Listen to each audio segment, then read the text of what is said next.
My fiancé said, "It's just a small lie. Don't overreact." I nodded. That night, I hired a PI, collected everything, and filed for fraud. 3 days later, she showed up at my job screaming in front of everyone. I, 32M, thought I had everything figured out. 6 months from the wedding, house hunting on weekends, merged finances, the works. My fiancé and I had been together for 4 years, and I genuinely believed we were building something solid. Looking back now, I realize how naive that sounds. The lie itself was small, or at least that's what she said. We were reviewing our joint account statements one evening when I noticed a charge for $3,000 to a consulting firm I'd never heard of. I asked her about it casually, expecting some reasonable explanation about a work expense or maybe a deposit for the wedding venue we'd been eyeing. She barely looked up from her phone and told me it was nothing, just a business consultation for her side project. I knew she'd been talking about starting an online boutique, so it seemed plausible enough. But something in her tone felt off, dismissive in a way that made my stomach turn. I pressed a bit more, asked what kind of consultation cost $3,000, and that's when she got defensive. She told me I was overreacting, that it was just a small lie, nothing to worry about. Those exact words. Just a small lie. She said she'd used our joint savings because her personal account was low, and she'd planned to tell me eventually. She promised to transfer the money back by the end of the month and asked why I was making such a big deal out of it. I nodded, told her it was fine, went to bed that night without saying another word. But my mind was racing. If it was truly nothing, why lie at all?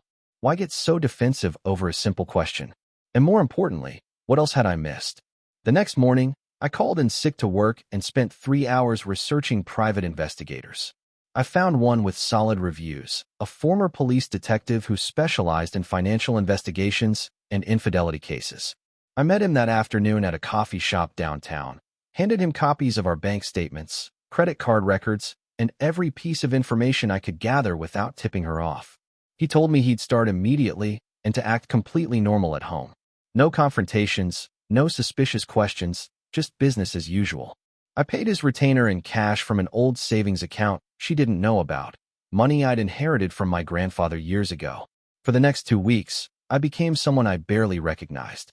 I smiled at breakfast, asked about her day, discussed wedding centerpieces and honeymoon destinations, all while my phone buzzed with updates from the PI. Photos, transaction records, hotel receipts, text message logs he'd somehow obtained through methods I decided not to question too deeply. The consulting firm charge? It was real, but not for any business. It was payment to a luxury travel agency for a weekend trip to Napa Valley. She'd gone with someone from her office, a senior partner she'd always described as just a mentor. The PI had photos of them at vineyards, holding hands at dinner, entering the same hotel room. But that was just the beginning.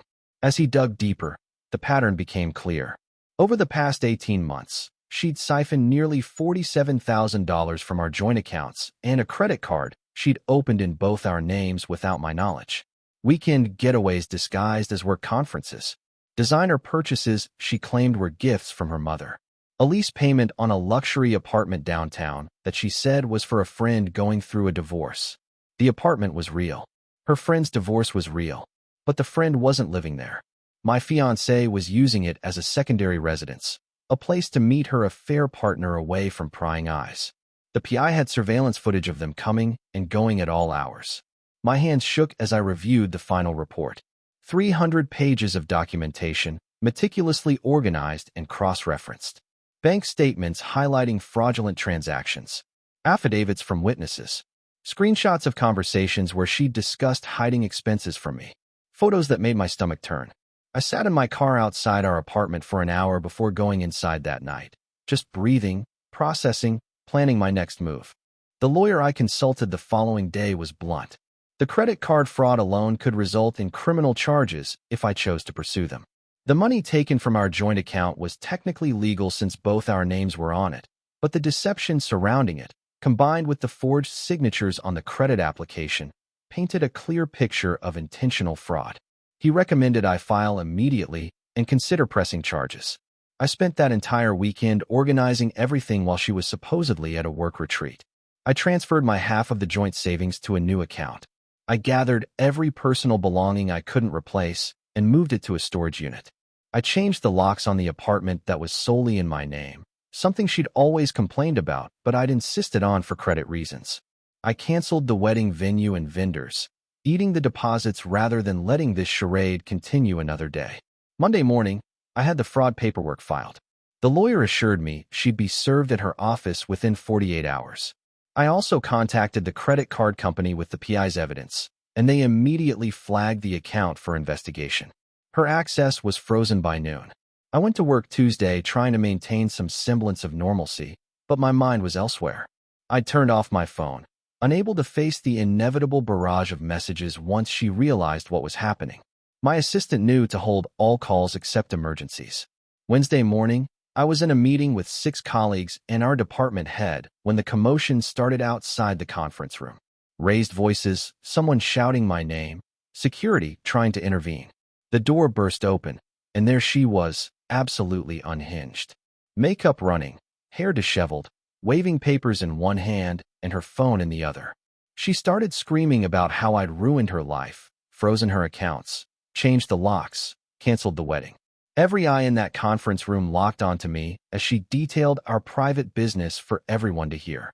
She called me controlling, abusive, manipulative, said I was trying to destroy her over one small mistake.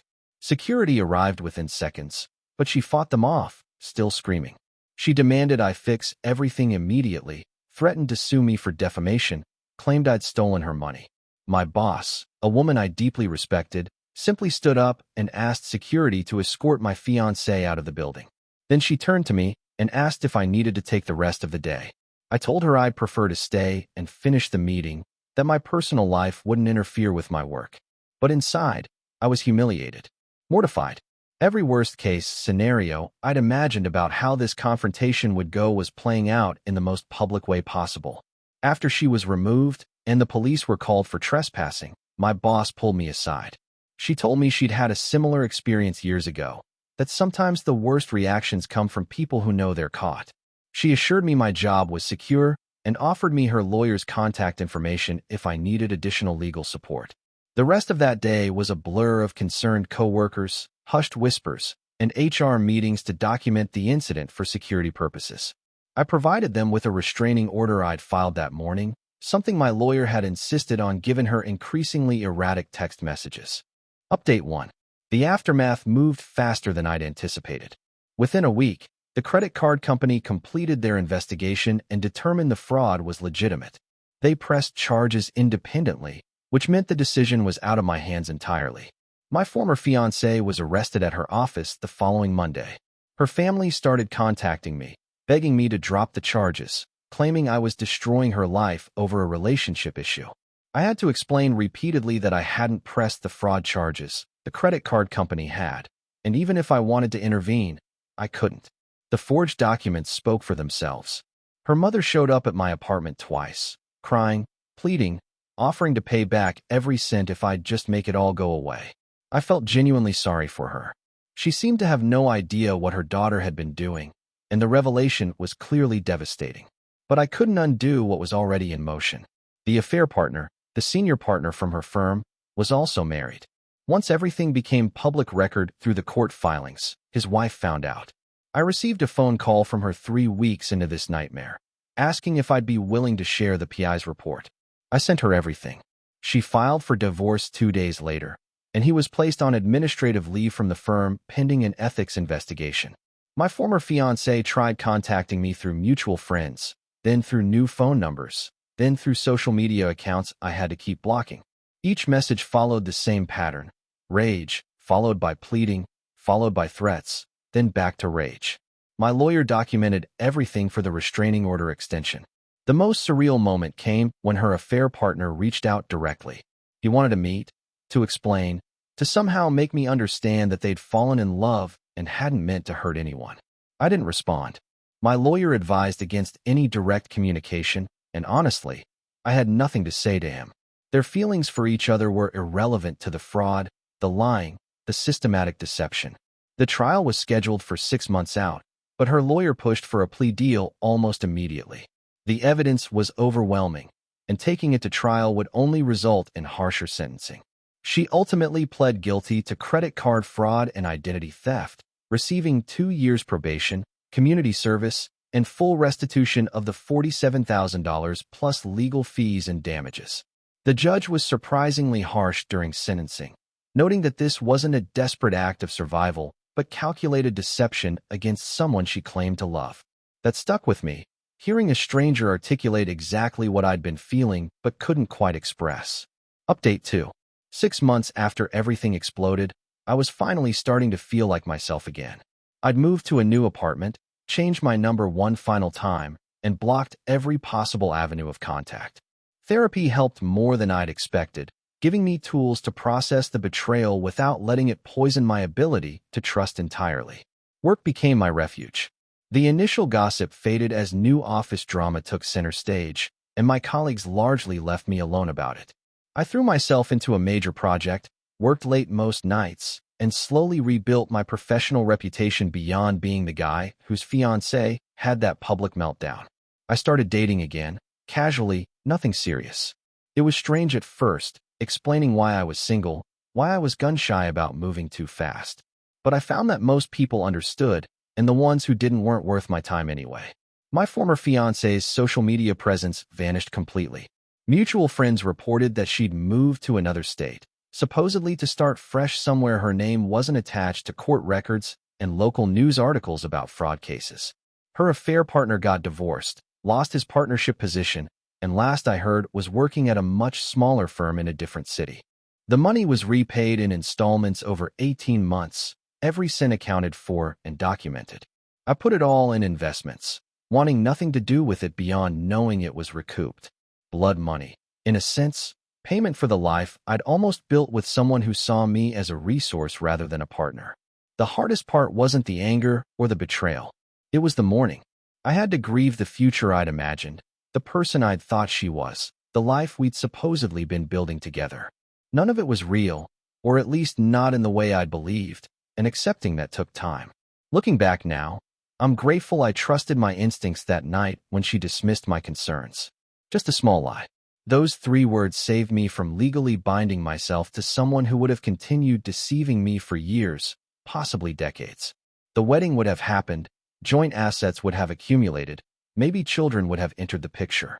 I dodged a catastrophic bullet, and while the method was painful, the outcome was exactly what I needed.